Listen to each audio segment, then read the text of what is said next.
Welcome and good evening. I'm Nerdarchist Dave from Nerdarchy, for nerds by nerds, and as usual, I'm hanging with this nerd. Nerdarchist Ted, how are you doing tonight, sir? Good. I'm so easily impressed. I'm impressed every time I point in the right direction, even though it's literally just point to the opposite direction. The small victories in life make me happy. Well, having stuff that happens with the Dawnbringers, I'm constantly pointing in the wrong direction all the time. So I totally understand that. The small celebrations. Hey, what's up, Nerdator Doug? I see you out there in the ether. So today we're going to be talking about Dungeons and Dragons and Treasure. Speaking of treasure, I've got a pile of treasure here to talk about at some point in time tonight. Okay, well, we'll definitely have to get to that. We'll, give it a few minutes for more of our fellow nerds to show up. And, of course, we always have the rigmarole of what's down in the description to go into as well. Yep. After all, somebody has to go through the time and effort of grabbing links and titles and arranging them in the proper order. So if we don't mention it, work done for nothing. That is true. Well, on the plus side, at least I didn't do the work. There is always that. This time I actually, got it done ahead of time. I felt proud of myself that I saw that. Matter of fact, I had to dig for it a little bit because it was underneath of everything else. Yeah, I got that done Saturday as opposed to 7 o'clock on Tuesday. Nice. Yeah, it's usually me going to set up the hangout and going, Hey Ted, you got that thing yet? Damn it.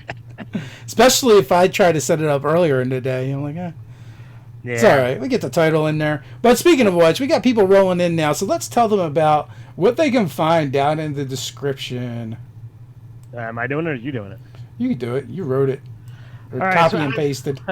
So as always, it is a long list of Nerdarchy related stuff. So we've got all of our social media links, whether you want to check us out on Twitter, Facebook, Instagram, Discord, that stuff is all there. Not that there's much going on, but we currently have a link to Nerdarchy the Con, so you can go, check that out and see what information happens to go into that direction. We of course have all the things that have been posted last week on Nerdarchy the website. We have all of the videos that we put up for YouTube. We put up a section, which I don't think there's actually anything in it at the moment, for things that you can find Nerdarchy that we would go elsewhere, whether it be our gameplays that happen to exist with Saber Dice or with the mini terrain domain, or if we happen to be on any kind of podcast or anything else, that's usually where we go ahead and put that stuff. And then any RPG related Kickstarters, whether it be 5th edition stuff, whether it be maps, minis, dice, things that kind of catch my eye, I go ahead and put it in there to allow you guys to find the things that I'm looking at or Nerdarchy's looking at or what have you.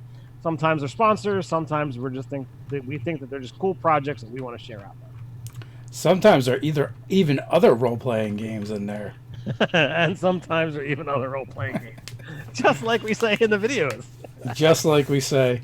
And we're probably going to start doing a little bit more homebrewy type stuff in the upcoming content, as well as maybe, who knows, maybe we'll even start looking at other games as well, which is a very strong possibility. I'm going to personally probably be taking part in something with another one of my YouTuber buddies, which would involve taking a look at other games. So do you want to get into that, or is that a conversation for another time? I think it's a conversation for another time. I'm going to wait for them to announce it first. Right. Then we'll just pretend that wasn't even talked about. It didn't even happen. So this is our first Tuesday of the month, and with that comes our announcement for Treasure of Nerdarchy the giveaway. I've got a pile of stuff here that I've already drawn names for that I'm gonna give away to somebody else. I'm gonna show you what is on the next docket for us to give away. I'm gonna talk about some things that might be giveaways when you happen to see us in person at conventions and what have you. And if that's not enough treasure, it is my month to game with the fans. And I've got a list of players that I'll be reaching out to either tonight or tomorrow to let you know when that game is going to be. So all kinds of stuff there going on. Okay, you know what? Let's since before we talk about treasure, let's talk about treasure. What do you got to give away there, Ted? All right, so we announced that we're going to be giving away a stack of Pathfinder books. Now I know that some of you out there are just like, Pathfinder, you guys are 5e players, but some of these things are really great to be able to be adapted into 5th edition. So from Legendary Games, we've got Cutthroats and Crew, as well as Unrighteous Villains. From our wondrous friends over at Frog God Games, we've got Stoneheart Valley and Fields of Blood. So 2 hardcover books, 2 softcover books. It's got a pretty sizable MSRP on it. We got 68. We're looking at close to $100 worth of cool product here that's going to get shipped out to one said individual. Who are we shipping it out to? So I am going to be contacting our Patreon winner, and that is Elizabeth Fields. So if you are interested in getting in on our monthly giveaway, we got 2 options for you. One, you can come over and support us on Patreon. Even $1 a month automatically enters you into this contest. And we've said it many times before, Patreon, YouTube, none of that stuff, none of this is associated with it. It's just the one way to get entered into it. The other is you could head over to nerdarchy.com, head over to the section that says contests and forums, grab the form, download it, fill it out, mail it out to our P.O. box, which is listed on that page. You got to do it every month if you want to get in. And I grab the list of all the people who mailed in a form, all the patrons, put it into a random number generator, and boom, and draw out who our winner is. Nice. And what are we giving away next month? So our friends over at RPG Crate have supplied me with a box of stuff that has their typical things. Oh, this is the wrong box. Oh no.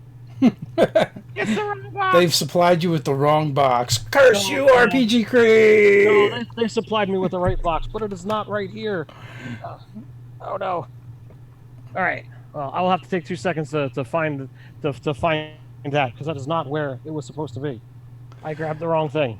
No worries. So as Ted is looking for that, obviously we're going to be talking about treasure tonight. And someone already asked, what is your favorite go-to site for treasure? And I like using Don John for a lot of stuff. When you want random stuff, that is a great site to go to. And often, I am just like going over there, just make a couple selections, and just hit random until it comes up with something I like.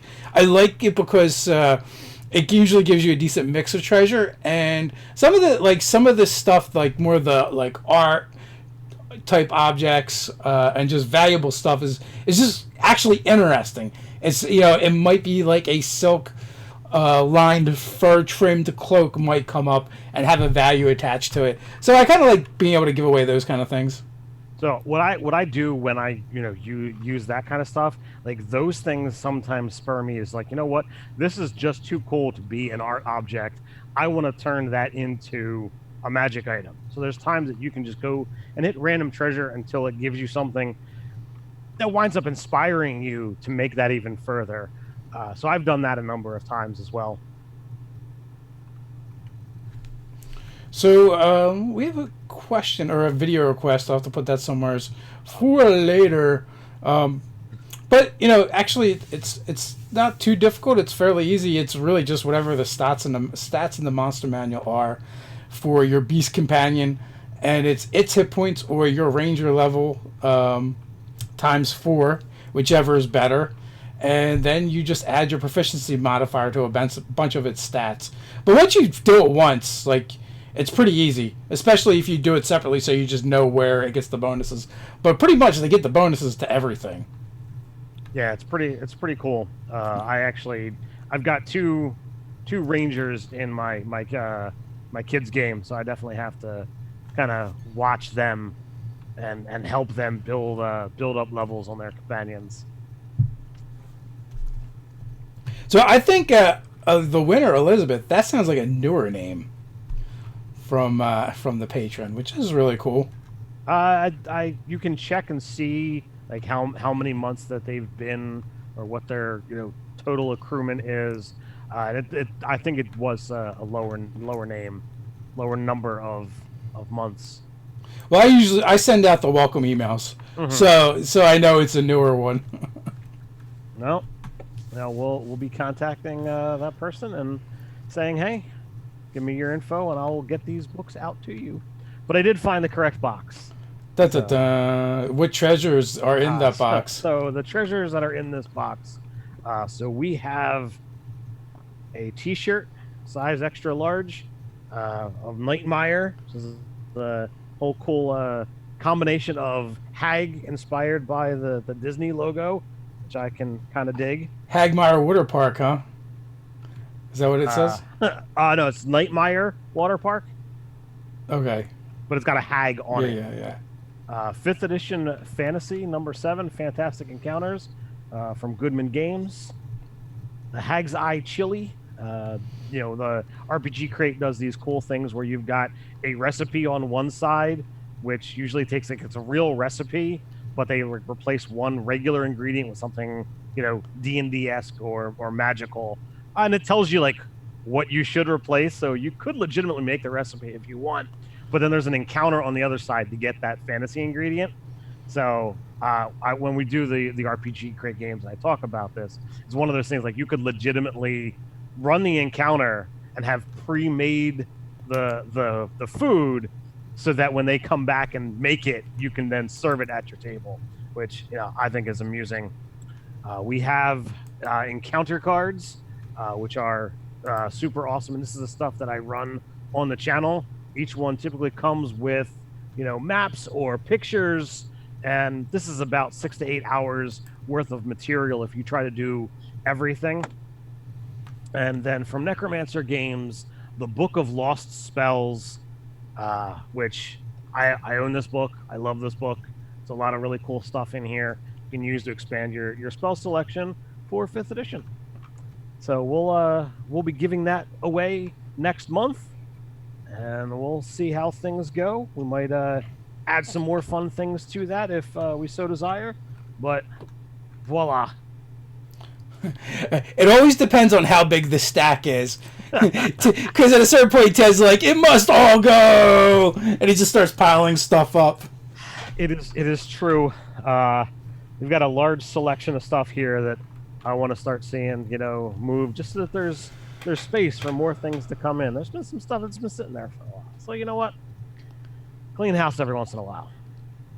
So that's the things that we wind up doing. But I got a bag of cool stuff here that Dave wound up going and making happen. But I'm certain you can't read it too well, but it's Nerdarchy the sticker. So I'm going to be adding, at least a sticker to every giveaway that we do. But I will always have these when I go out to conventions. Dave sometimes might remember to grab some, sometimes not. We'll see what transpires. Yeah, I'm gonna have to bring a bunch with me to Gamehole Con. So, but we are going to endeavor to make sure that we have those to be able to hand out to you should you see us in person and be able to say, "Bam, here it is." So you can at least do that. I know I've run out, but for a while I had the Nerdarchy dwarves from Arknight, and I'm going to contact him to see whether I might be able to gather some more things to add into little swag bags to give away. Some more Ted and Dave dwarves. Some Ted and Dave dwarves. Yep. I'll have to see whether he can print me a couple sheets and have those, because those things are fun. I'm a little disturbed. Fragginator was like, I was hoping that was a bar of soap. The thought of Fragginator lathering up with us is creepy. Well, if anything, it would be with the logo, not with us. I think lathering up with Nerdarchy dwarves might be a problem, but You know, if it's the Nerdarchy logo, Uh, that's might be something different. that might be something different. So, what is your favorite part about Treasure, either as a player or as a GM? What do you like it better, as the player or as the dungeon master?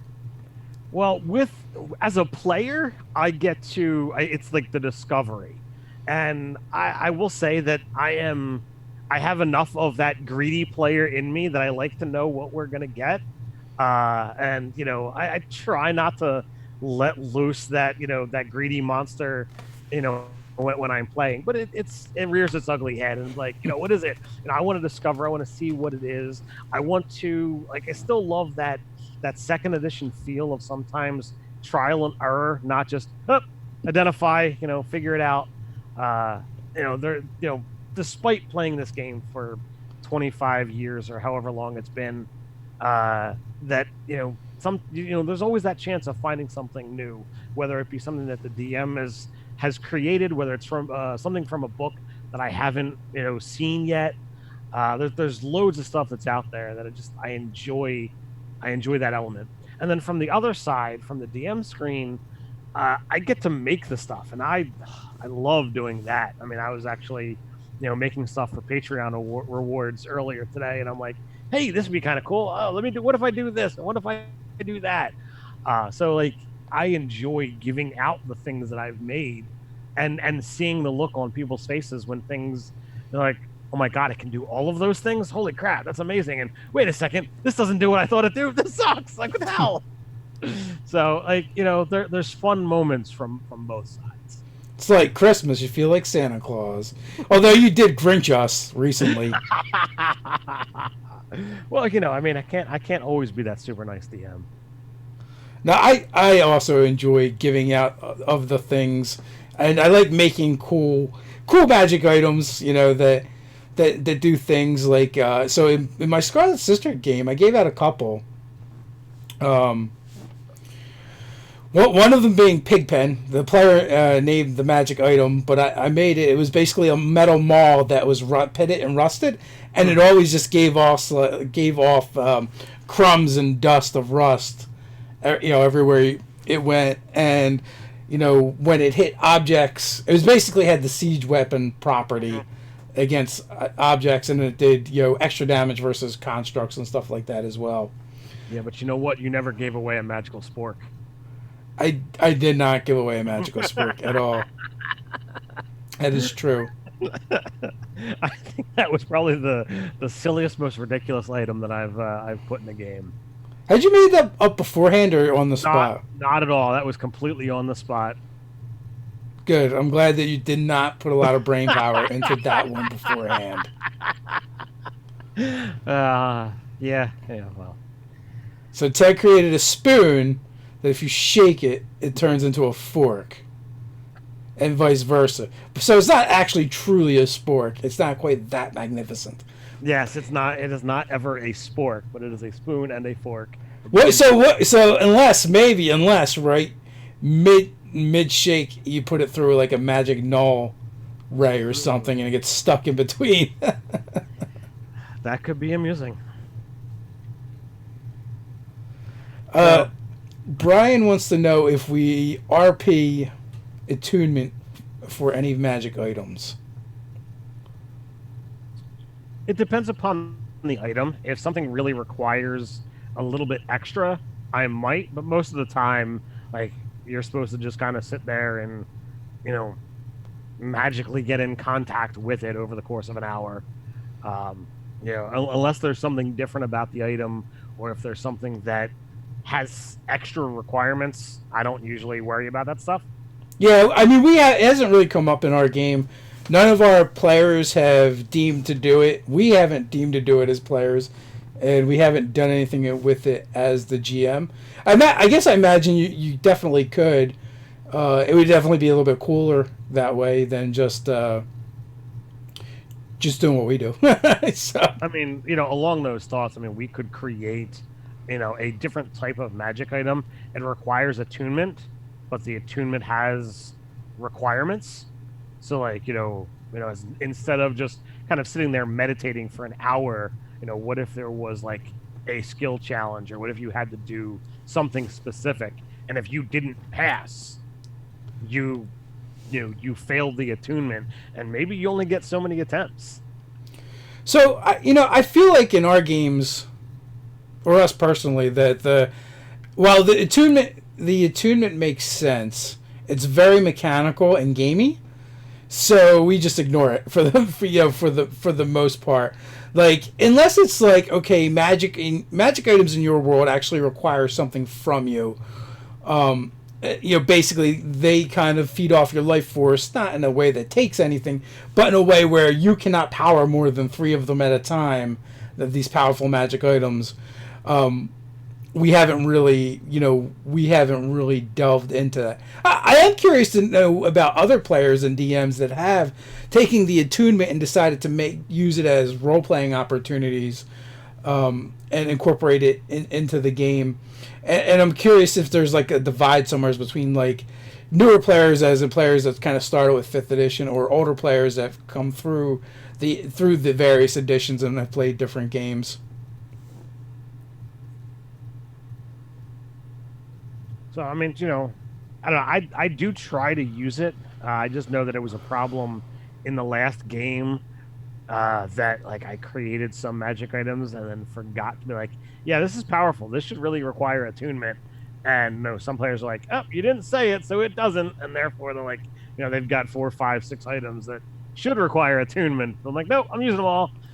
Well, even the attunement as is out of the out of the DMG is kind of odd in itself, because if you look at it, like, there are some things that, like, I think a flame tongue, I think that requires attunement. Does 2d6 extra damage when you hit with it, fire damage. Mm-hmm. Nice, not bad. But then you look at like a +3 greatsword, or weapon just in general. It's a +3 to hit and damage every time. And But it doesn't require attunement. But doesn't require attunement. And the fact that you're getting both both sides, the hit and the damage, is huge when you're talking about bounded accuracy. Even more so on the hit side, because like there's things with 500-600 hit points right in the game, so the pluses don't mean so much there. But when like the top an impossible number is DC 30, and I don't even know what the highest armor class is in the game. Highest armor class in, I believe, an official book is a 26. So so there's pluses that mean a whole lot more. Like, yes, doing an extra 2d6 damage is great, but stacked up against the potential of 600 hit points, not as much. So I mean, if you look at the core mechanics, let's push Barbarian aside, who can get to a 24 strength. Suppose you take a fighter with a 20 strength, a +3 weapon, and their 17th level. Forget fighting style even. You are looking at a +14 to hit, which means it's still only a 12 or better to hit that 26 AC. That's not too shabby for the highest armor class in the game. So I agree with you that the higher pluses to hit is really the thing that really should count. When a +3 to weapon doesn't require attunement, but yet something that's going to give you just a single +1 to your armor class and saving throws. Yep, that requires attunement, because it's a +1 to a bunch of things. We the Dragon King, something along those lines. When creating homebrew items, how do you guys ensure things are balanced and not game breaking? Personally, I kind of eyeball things, and I try and make them comparable to things that already exist. If it does more things than things that already exist, then I try and make sure there are weaker things, to side on the to err on the side of caution. Whether I'm creating a monster, whether I'm creating a magic item, I always look to something else as a template. Now, if I'm creating something that would look as a common or uncommon magic item, that it has a small property, it doesn't really matter all that much. The spoon fork, it No, there's no comparable item to that. It's practically a useless piece of junk. Why somebody would bother to take the time to enchant something so that you don't have to carry both pieces of a utensil around? Yeah, ridiculous. But when I'm creating a magic item that's supposed to be legitimate treasure, I do try to look and see what's out there. And if it's more powerful than an item that exists, well then okay, well I'm just gonna bump this up. Like in my last game, I had a manual of the golems, but it didn't vanish when you used it. Golems have a cost apart from having those books. So you know what?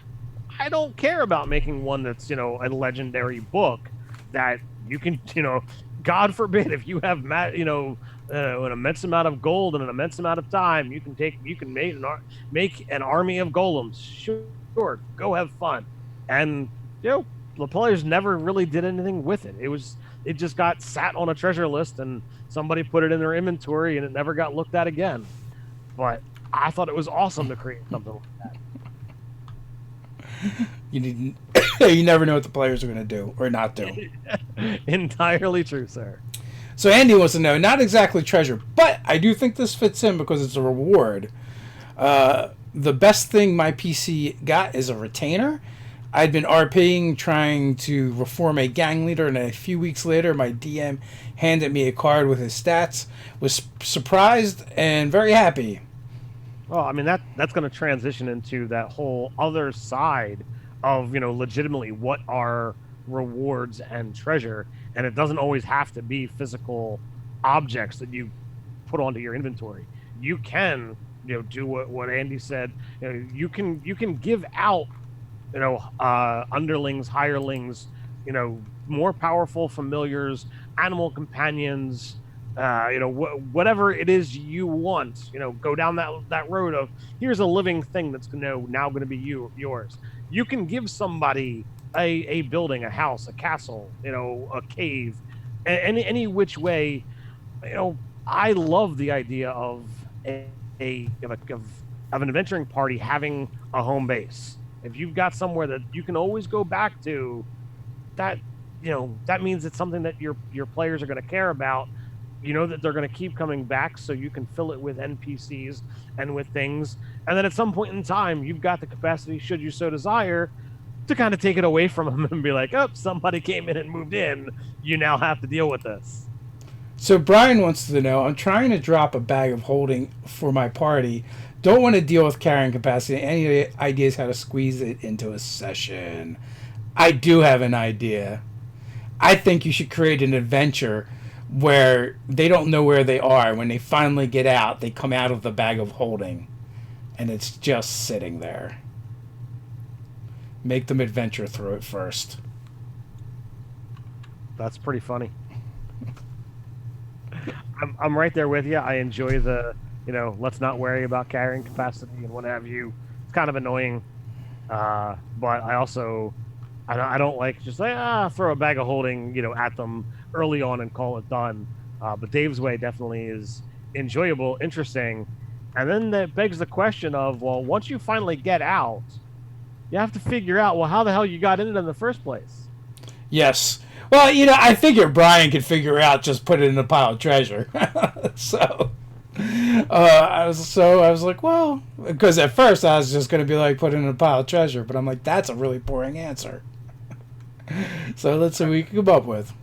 So we got a question from John Dickinson. Can you address the concept of the monster is the treasure? Doug brought that up. That is in some of the out-of-the-box encounters. Now, so there's different ways of doing that, though. One of Ted's favorite is to dissect things and turn them into other stuff. A little grotesque and macabre, but that's what Ted likes.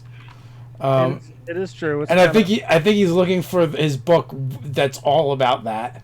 It's here somewhere. Does this happen to be it? No, that's not it. I don't know where it went to. Now the sad thing about this is there's a book called Creature Components, and I'd like to lay claim that I wrote it, but I didn't, even though I did write, every single monster in the monster manual Long before I actually got that book, I made a document of, well, if I were to dissect, this critter, what would you get out of it? And some things, obviously, you're not going to be able to find much use for. But if you take apart the monster, if you want to go down that gruesome, dark path, some monsters might have reagents that are used for rituals, for alchemy, for any number of different things. You might wind up being able to cut it open and find out, hey, it has a weakness to X, Y, and Z. So you can gain information, you can gain lore, and you can gain stuff that might be valuable if you find a way to preserve it or to immediately use it for X, Y, and Z. I don't remember if my one major contribution got added to that pile of ideas or not. I just told Ted that one of the monsters, one of the components has to be a component of virility and an aphrodisiac, the dried, ground up penis of some monster or another. I don't know if I did that because I made the document over 2 or 3 years ago. Is it on paper somewhere? It's digital. I've got it. It's not lost. We might wind up doing something with it at some point in time as our own version. If anybody's actually legitimately interested in my take on it. Are you laughing at Ted needs a bag of holding? Yes, I would go crazy for a bag of holding.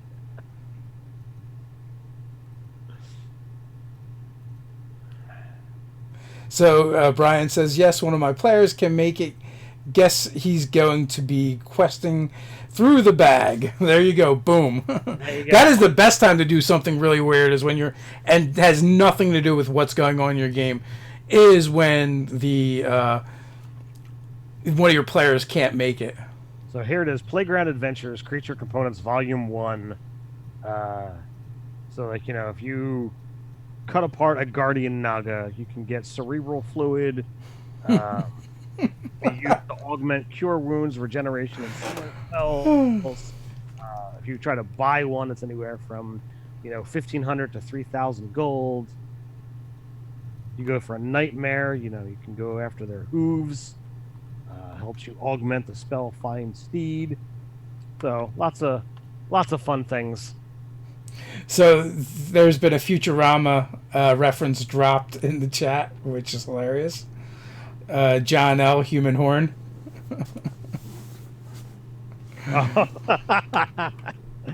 Yes, the Human Horn. The ye old Human Horn.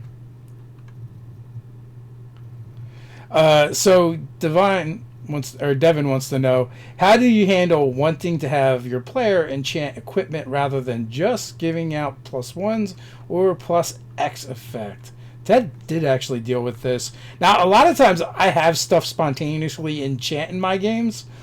Instead of oh, you find this magic item, it's no, this thing happened and now whatever you're using is magic. And Ted's done the same thing. Yeah, you really have to look at the world, and especially for the first campaign that I ran, that Dave is still kind of running. Our world, most of the magic had been ripped and removed from the world, and as portals are opening up and more of the magic is seeping back in, access to more of the magic is becoming more and more prevalent, which is why it's a little bit more available in the second campaign that I'm running. But I look at things as I tried to find a way to, how can I put magic items as a reward for the party without just, I'm finding them all over the place when they shouldn't really exist. So that was the conundrum that I had, that I saw in our first game. So later on in the game, players wanted to enact magic. I'm like, okay, you guys are high level, enchanting an item, sure, I don't see a problem with that, but you're going to have to make skill rolls, you're going to have to expend resources, and depending upon how you do, depends upon how things wind up going. And Dave's crazy axe that wound up getting enchanted during a chaos storm, he then wanted to further imbue and then as a spur of the moment, he decided to incorporate other things, and it wound up changing it from, oh, this is just a simple +2 weapon, with a couple properties to, yeah, this is now like a legendary item with some crazy drawbacks. And he wound up, I actually gave him a choice of a couple different drawbacks, and he chose that it, while attuned to it, he looked, evil and demonic, with ashen black skin and horns and red eyes. It's kind of crazy. Basically a tiefling. Just look like a tiefling. That, was a dwarf. Meh. What are you gonna do? The price of power. But, you had a really cool item that, did some stuff. And it didn't suck. It didn't suck, yeah. So, what do you think about non-magic treasure? So, in that regards, you can give, gold, you can give art objects, and you can give gems. You can give things that have the ability to allow you to get other things. But then, you also have the capability of bestowing titles, land, prestige. Medals. Medals. You can be the heroes of the town. Unless you're Chewbacca. Screw you. It's too funny. So, you can go down that road, and, if you give your players prestige and they don't do anything with it, well, then, they've missed the boat. But if you give out, hey, you've got a title, you've got something, then legitimately the players have the capacity to use that to get into, areas that they might not be able to, have done previously. It might give them access to NPCs that can do more for them, give them access to new quests, and, it literally gives them more agency in the world if they're willing to act upon it. So we did have a question from Josh. How do you tell your DM the boss battles are too easy? Is that our Josh? It's not. I'm kidding. Josh on the journey. I was just messing with you because we have a Josh intense game. Because that would be funny. That would be funny, and I had to put it together. I would do something like this, Josh. Yo, dude, I think your counters are kind of easy. Can you ratchet them up a little bit? Yeah, I mean, it's a simple conversation. You can either call them out in front of the group, or you can, pull them aside and be like, hey, I feel, that the combats just aren't challenging enough. Is there anything that, can be done to turn it up a bit? Or if you don't feel comfortable with that, you can pull when you're talking to them privately. If you already GM or maybe you don't GM, but you're like, hey, I'm curious what your philosophy is on boss battles, and you can kind of like just start there and hear them out, give them a chance to kind of like discuss how they do it. Maybe like you'll kind of see why they do it a certain way.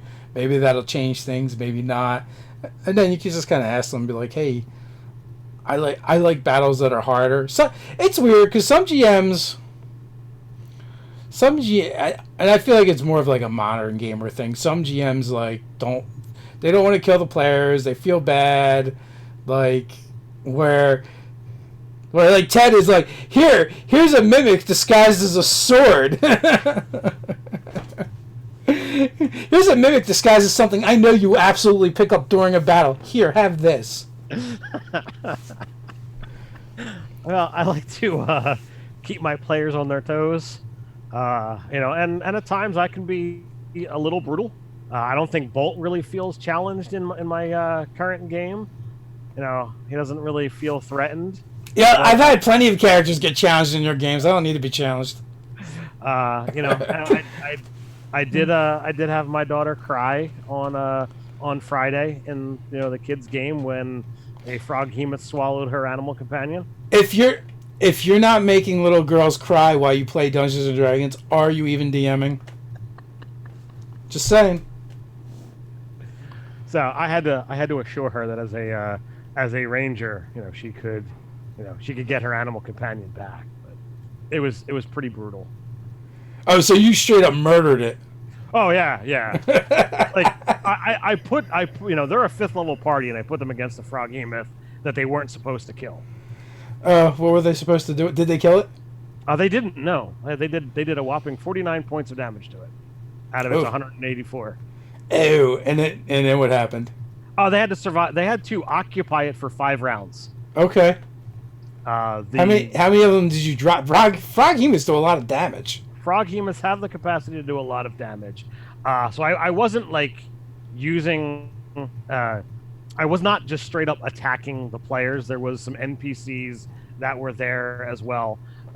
They had encountered a group of Grung who kind of worship the Froghemoth, or the Froghemoth is kind of their protector, and something happened to it, and they figured out what they have to do, but they weren't really strong enough to get close enough and do all the ritual without getting eaten. They had tried a couple of times, and their village is much smaller because of it.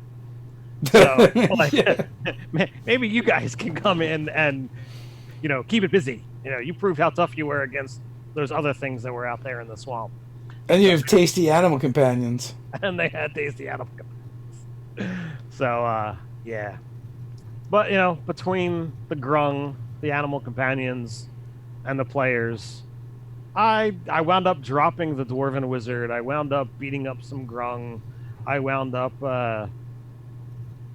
doing some decent damage to some of the other players. But, Gabrielle, my daughter's character, she's actually got a pretty decent armor class. So she was actually missed a couple of times. Teddy's character was my son. He's actually got a ridiculous amount of hit points. And then the one round, the gnome ranger wound up passing a saving throw, so he wasn't pulled within range to get a bite attack and then get swallowed to join the frog inside the Froghemoth's stomach. So yeah, it was amusing. So Devin wants to know, slight deviation from the treasure questions. How do you deal with players saying you, the GM, are just trying to TPK because your rule is to build the world as if real people built it? Well, people don't build worlds, first of all. But I don't know. Are you trying to TPK them? And it sounds like your players have a different expectation of the game than you as the DM, who's running the game, which is problematic. So you guys need to get on the same page and figure out what has to change. Maybe you can point them to some nice sections of your world that aren't quite as dangerous, and be like, hey, here's where adventurers who need training wheels hang out, But the big boys and girls go over where you guys have been playing. So I look at this as there's 3 different methods of play. There's easy, medium, and hard.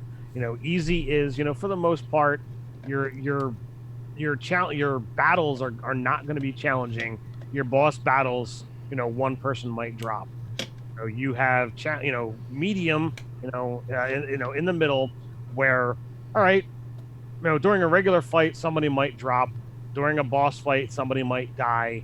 And then you have the extreme, really hard mode where a TPK is possible if you guys are not using all of your advantages, using the terrain, using your abilities together.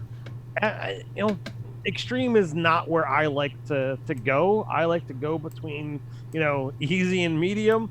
I like to know that my players feel challenged, but I'm not worried about I'm gonna have to figure out how to get a new player into this game because Johnny just keeps on dying.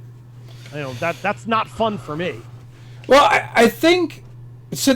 First of all, Devin, there's nothing wrong with playing like a hard game or having an organic world that where things just happen the way they happen. There's nothing wrong with that. But it is a problem if your players are used to playing a game where they have the expectation of all the encounters they're going to face, all the challenges they're going to face are appropriate for their character's level, right? If you have a more organic and kind of realistic world, that's not necessarily the case. Older games were very much like that too.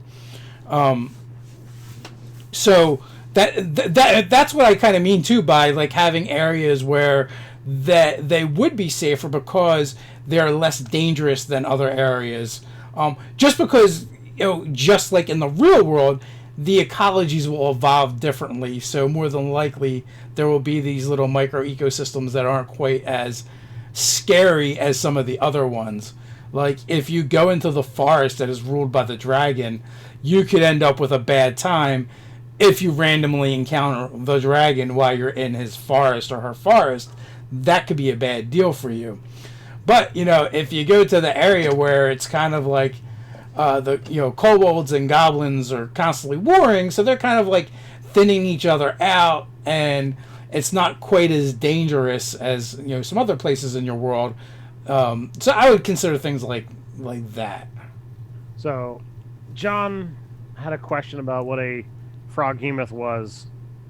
So in Volo's Guide to Monsters, there is a frog tentacle monster that's in there. This one happens to be Mudgullet by Reaper Miniatures, and painted by yours truly. And in fact, I actually did use it.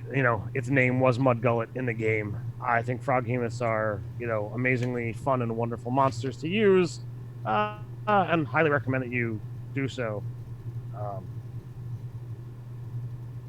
We did have, and somehow my screen is blacking out, so now I can't see questions. What's going on here? There we go. So we did have a question from Edward Fleming. Should every monster encounter have treasure, even some incidental? How do you figure how much treasure is on or in a monster or in a room where it is encountered? So I believe there's charts in the DMG that kind of give you that information. But then there's just how much treasure do you want in your game? Do you want your players to be poor?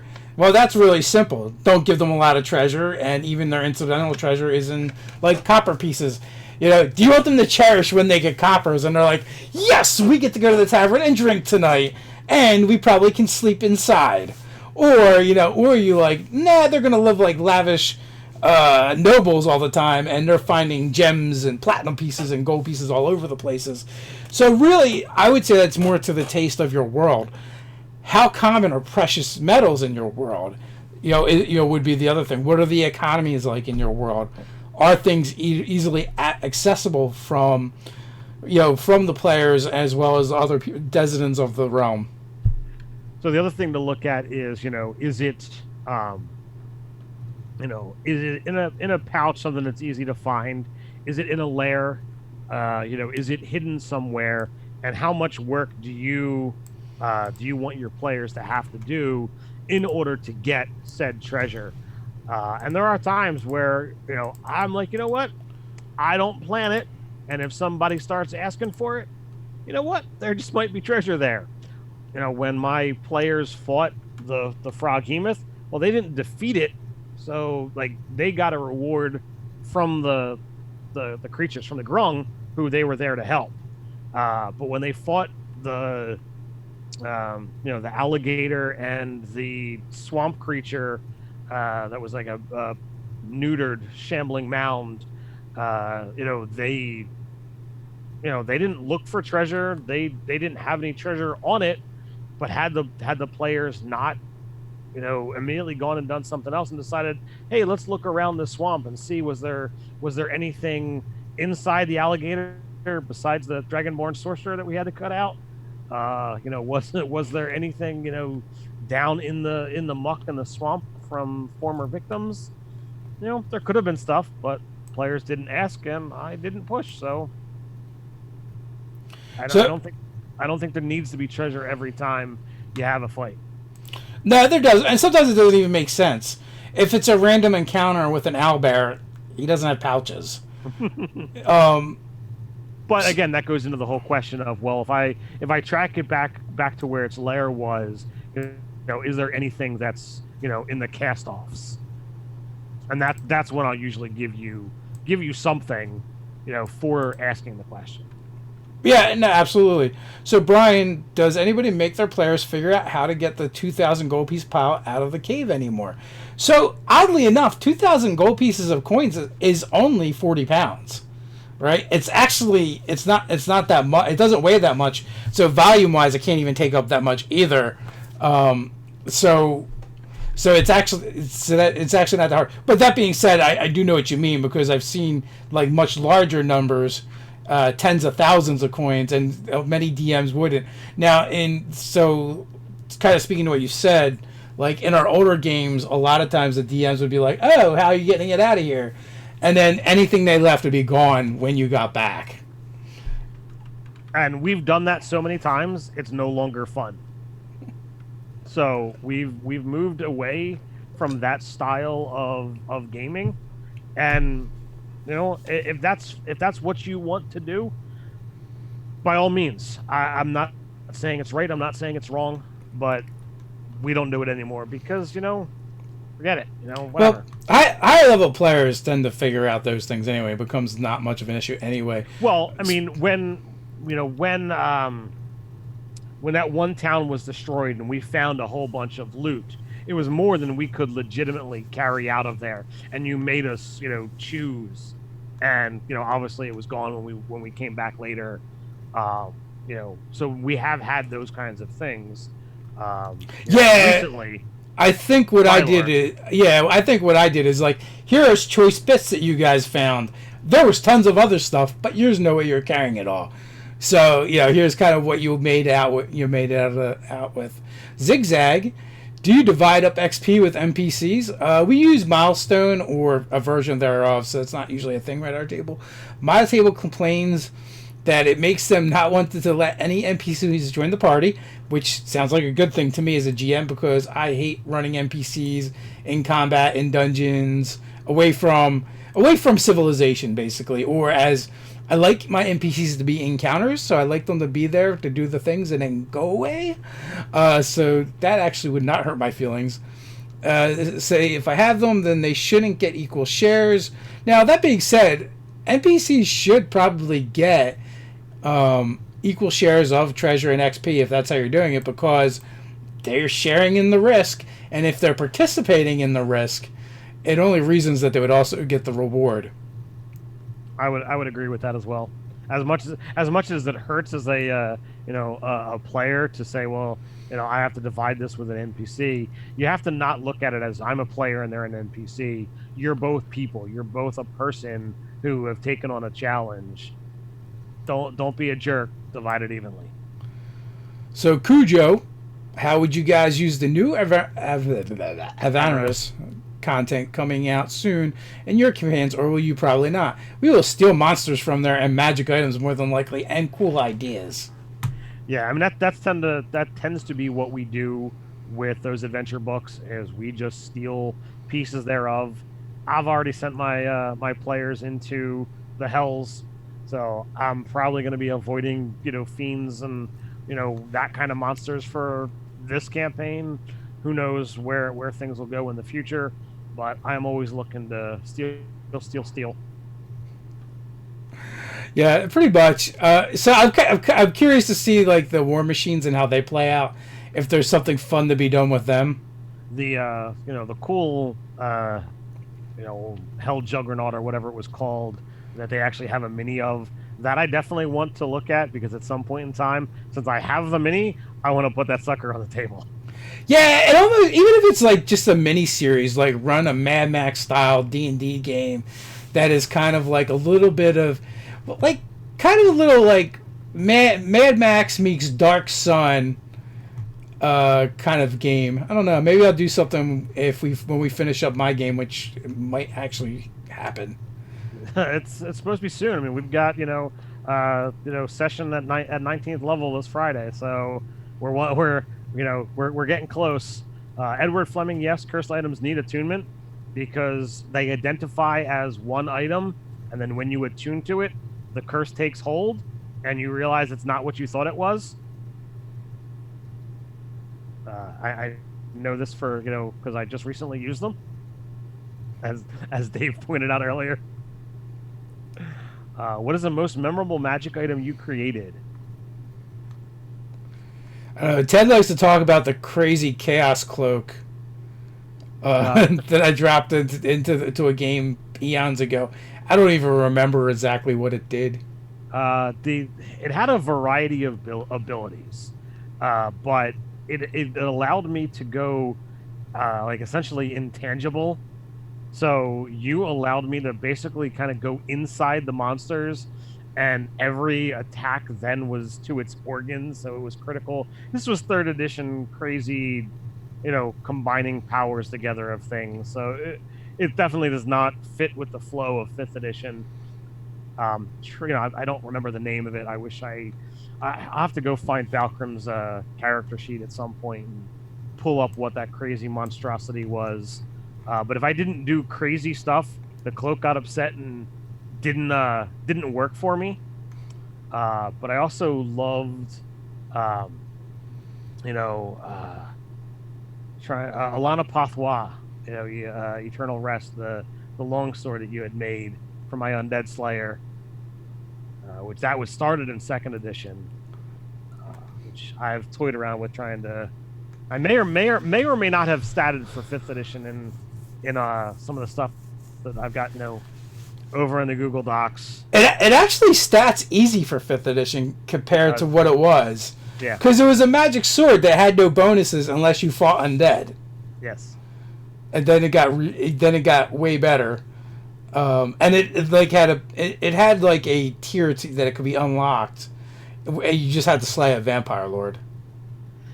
Yeah, just a vampire lord with my pathetic amount of hit points. Well, hey, everyone has to have something to aspire to. That character had lots of strength and lots of intelligence. Not so much on the Constitution. Devin wants to know, what loot would your beast binder drop? Scooby snacks, obviously. Scrolls of Awakening.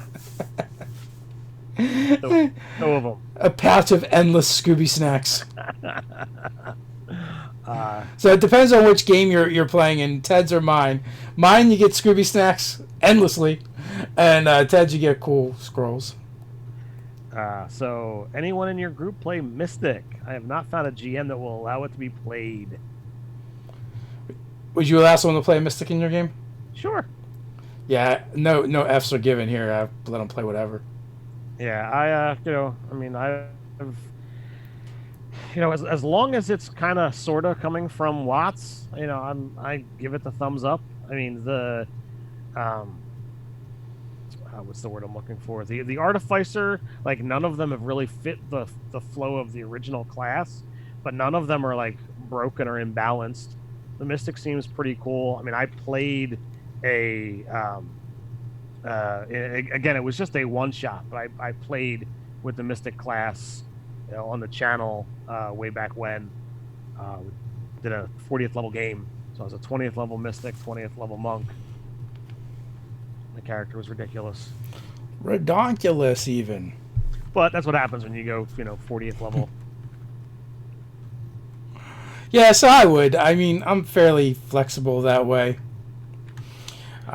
We are at almost 9 o'clock, and we have not announced the those who will be gaming with me later this month. Oh, you guys want to find out if you're in Ted's game or not?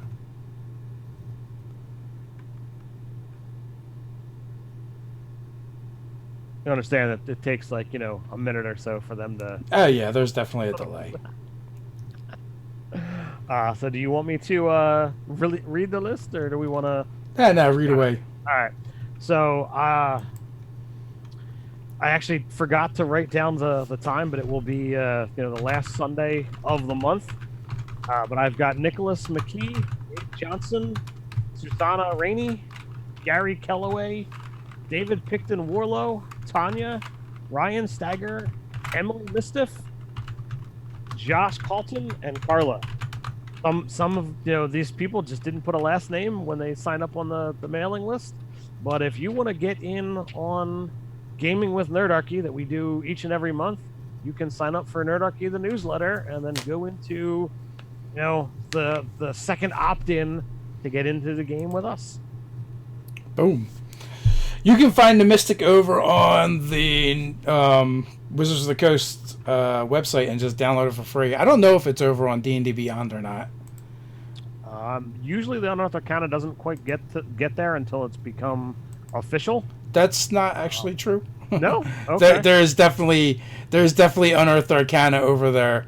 I just don't believe... Because the Artificer is there, but the Mystic is not. Okay. And also, if you go to certain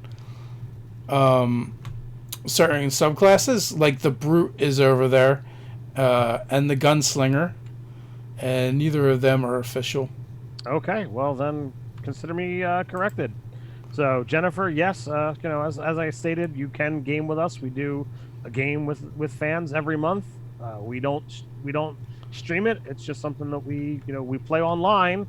But if you want to get in it, join the Nerdarchy the newsletter.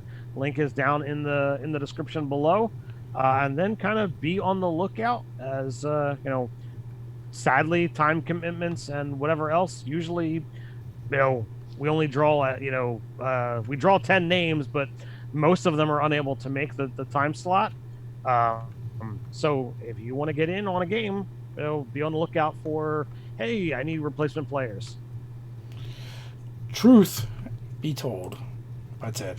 Yep. So, you can find a link in the description as well as all the other good links that Ted put there, like RPG-related Kickstarters and the things that we've done through the week and all the places to find Nerdarchy. So we will be back next week, same time. And until next time, stay nerdy.